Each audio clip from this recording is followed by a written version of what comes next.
Hi hello guys, welcome back to my YouTube channel Geetanjali ಕ್ರಿಯೇಷನ್ಸ್ಗೆ ಸ್ವಾಗತ ಸುಸ್ವಾಗತ. ಸೊ ಎಲ್ಲರೂ ಹೇಗಿದ್ದೀರಾ ಗೈಸ್? ಐ ಹೋಪ್ ಎಲ್ಲರೂ ಚೆನ್ನಾಗಿದ್ದೀರಾ ಅಂತ ಭಾವಿಸ್ತಾ ಈ ವ್ಲಾಗ್ನ ಸ್ಟಾರ್ಟ್ ಮಾಡ್ತಾ ಇದ್ದೀನಿ. ಸೊ ರಂಗೋಲಿ ಬಿಡೋಣ ಅಂತ ಹೊರಗಡೆ ಹೋಗಿದ್ದೆ. ಕಸ ಎಲ್ಲ ಗುಡಿಸು, ರಂಗೋಲಿ ನೀರೆಲ್ಲ ಹಾಕಿ ರಂಗೋಲಿ ಹಾಕಿ ಬಂದೆ.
ಸೊ ನೋಡಿದ್ರಲ್ವಾ, ಈ ಥರ ನಾನು ರಂಗೋಲಿ ಬಿಟ್ಟಿದ್ದೆ. ತುಂಬ ದೊಡ್ಡದಾಗೆಲ್ಲ ಹಾಕ್ತೀನಿ, ತುಂಬಾ ಚೆನ್ನಾಗಿರುತ್ತೆ, ಮನೆಗೆ ಹೈಲೈಟಾಗಿ ತುಂಬಾ ಚೆನ್ನಾಗಿ ಕಾಣಿಸುತ್ತೆ.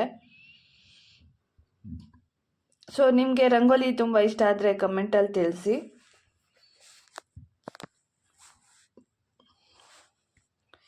ಸೊ ರಂಗೋಲಿ ಆದ ತಕ್ಷಣ ನಾನು ಇಲ್ಲಿ ಚಕ್ಕೋತ ಜ್ಯೂಸ್ ಮಾಡ್ಕೊಳ್ಳೋಣ ಅಂತ ಬಂದೆ. ನಾನು ಈ ಚಕ್ಕೋತ ಜ್ಯೂಸಿಂದ ಏನೆಲ್ಲ ಉಪಯೋಗ ಅಂತ ನಾನು ಒಮ್ಮೆ ಹೇಳ್ತೀನಿ. ಚಕ್ಕೋತ ಹಣ್ಣಿನ ಏನು ಉಪಯೋಗಪ್ಪ ಅಂದರೆ, ರಕ್ತದಲ್ಲಿನ ಸಕ್ಕರೆ ನಿಯಂತ್ರಣ ಒಂದು ಮಟ್ಟಕ್ಕೆ ಬರುತ್ತೆ. ಸೊ ಫೈಬರ್ ರಕ್ತದಲ್ಲಿ ಸಕ್ಕರೆ ಮಟ್ಟ ಇರುತ್ತಲ್ಲ, ಶುಗರ್ ಇದ್ದರೆ ಅದೆಲ್ಲ ಫುಲ್ ಕಂಟ್ರೋಲ್ ಆಗುತ್ತೆ. ಮತ್ತು ಹಾರ್ಟ್ ಪ್ರಾಬ್ಲಮ್ಮು ನಿಯಂತ್ರಣಕ್ಕೆ ಕಂಟ್ರೋಲಿಗೆ ಬರುತ್ತೆ. ತುಂಬಾ ಒಳ್ಳೆಯದು ಈ ಜ್ಯೂಸ್ ಮಾಡೋದ್ರಿಂದ. ಮತ್ತು ರೋಗ ನಿರೋಧಕ ಶಕ್ತಿ ತುಂಬಾ ಹೆಚ್ಚಿಸ್ತದೆ. ವಿಟಮಿನ್ ಸಿ ಇರೋದ್ರಿಂದ ಇದರಲ್ಲಿ ತುಂಬಾ ರೋಗ ನಿರೋಧಕ ಶಕ್ತಿ ಹೆಚ್ಚಿಸುತ್ತದೆ. ತುಂಬಾ ಸಹಕಾರವಾಗ್ತದೆ ಇದು. ಮತ್ತು ತೂಕ ಅಷ್ಟು ಇರಲ್ಲ. ತೂಕ ಇದ್ದರೆ ಅದೆಲ್ಲ ಕಂಟ್ರೋಲ್ ಮಾಡುತ್ತೆ, ಕಮ್ಮಿ ಮಾಡ್ಕೋಬೋದು ಈ ಜ್ಯೂಸಿ ಕುಡಿಯೋದ್ರಿಂದ. ನಮ್ಮ ದೇಹನ ತೂಕವನ್ನು ಕಮ್ಮಿ ಮಾಡ್ಕೊಳ್ಬೋದು ಈ ಚಕ್ಕೋತ ಜ್ಯೂಸ್ ಮಾಡ್ಕೊಳ್ಳೋದ್ರಿಂದ. ಮತ್ತು ಡೈಜೆಷನ್ ಅಂತೀವಲ್ಲ, ಡೈಜೆಷನ್ ತುಂಬಾ ಚೆನ್ನಾಗಾಗುತ್ತೆ ಈ ಚಕ್ಕೋತ ಕುಡಿಯೋದ್ರಿಂದ. ಸೊ ಜೀರ್ಣಾಂಗ ವ್ಯವಸ್ಥೆ ಸಹಾಯ ಮಾಡ್ತದೆ. ಮತ್ತು ಮೋಷನ್ ಹೋಗಿಲ್ಲ ಅಂದ್ರೂ ತುಂಬಾ ಚೆನ್ನಾಗಾಗತ್ತೆ ಮೋಷನ್ ಕೂಡ. ಮಲಬದ್ಧತೆ ಮೋಷನ್ಗೆ ಹೋಗಿಲ್ಲ ಅಂದರೂ ಈ ಜ್ಯೂಸಿಂದ ತುಂಬಾ ಸಹಕಾರಿ ಆಗ್ತದೆ ನಮಗೆ. ಓಕೆನಾ. ಮತ್ತು ಕೊಲೆಸ್ಟ್ರಾಲು ಅದು ಎಲ್ಲ ಕೊಲೆಸ್ಟ್ರಾಲ್ ಇದ್ದರೆ ಅದೆಲ್ಲ ಕಂಟ್ರೋಲಿಗೆ ಬರುತ್ತೆ. ಮತ್ತು ಕೆಟ್ಟ ಕೊಲೆಸ್ಟ್ರಾಲನ್ನು ಕಂಟ್ರೋಲ್ ಮಾಡೋಕ್ಕೆ ಇದು ಉಪಯೋಗ ಆಗ್ತದೆ. ಓಕೆನಾ. ಮತ್ತು ಚರ್ಮ ಆರೋಗ್ಯದಿಂದ ತುಂಬಾ ನಮ್ಮ ದೇಹಕ್ಕೆ ತುಂಬಾ ಚೆನ್ನಾಗಾಗತ್ತೆ. ಮತ್ತು ತುಂಬಾ ಚರ್ಮ ರೋಗ ಆರೋಗ್ಯ ಸಮಸ್ಯೆ ಸುಧಾರಿಸಲು ಇದು ತುಂಬಾ ಉಪಯೋಗವಾಗ್ತದೆ. ಈ ಚಕ್ಕೋತ ಜ್ಯೂಸ್ ಮಾಡಿಕೊಂಡು ನೀವು ಕುಡೀರಿ, ತುಂಬಾ ಒಳ್ಳೆಯದಾಗುತ್ತೆ ಇದರಿಂದ. ನೀವು ಯಾವಾಗ ಬೇಕಾದರೂ ಕುಡಿಬೋದು, ಇದೇ ಟೈಮಿಂಗ್ಸ್ ಅಂತ ಏನಿಲ್ಲ. ಜ್ಯೂಸ್ ಕುಡಿಯೋದ್ರಿಂದ ತುಂಬಾ ಉಪಯೋಗವಾಗ್ತದೆ. ಸೊ ನೆಕ್ಸ್ಟು ಬರೋದಾದರೆ, ನಾನು ಇಲ್ಲಿ ಬೆಡ್ ಎಲ್ಲ ಕ್ಲೀನ್ ಮಾಡಿಕೊಂಡು, ಬೆಡ್ಡೆಲ್ಲ ಕ್ಲೀನ್ ಮಾಡಿಕೊಂಡು, ಕಸ ಗುಡಿಸ್ಕೊಂಡು, ಮನೆ ಒರೆಸ್ಕೊಂಡು ಬರ್ತಾಯಿದ್ದೀನಿ. ಸೊ ಮನೆ ಎಷ್ಟು ಕ್ಲೀನ್ ಮಾಡಿದರೂ ಡೈಲಿ ಇದ್ದೇ ಇರುತ್ತಲ್ವ, ಸೊ ಡೈಲಿ ರೂಟೀನ್ ಅಂತಲೇ ಹೇಳ್ಬೋದು.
ಸೊ ಮನೆಯೆಲ್ಲ ಕ್ಲೀನ್ ಮಾಡಿಕೊಂಡು ಇವಾಗ ಬಟ್ಟೆ ಹಾಕೋಣ ಅಂತ ಬಂದೆ.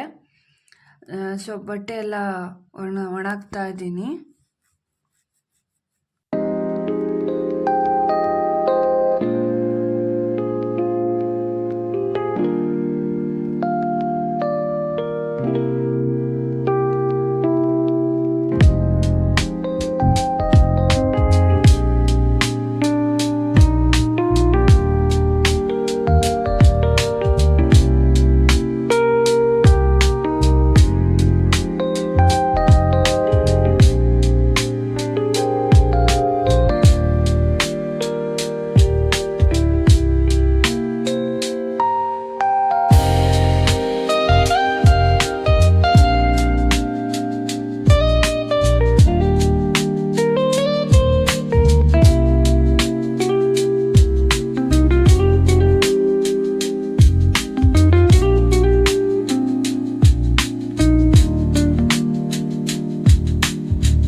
ಸೊ ಇವಾಗ ಬಟ್ಟೆ ಎಲ್ಲ ಒಣಗಿ ಆಯಿತು.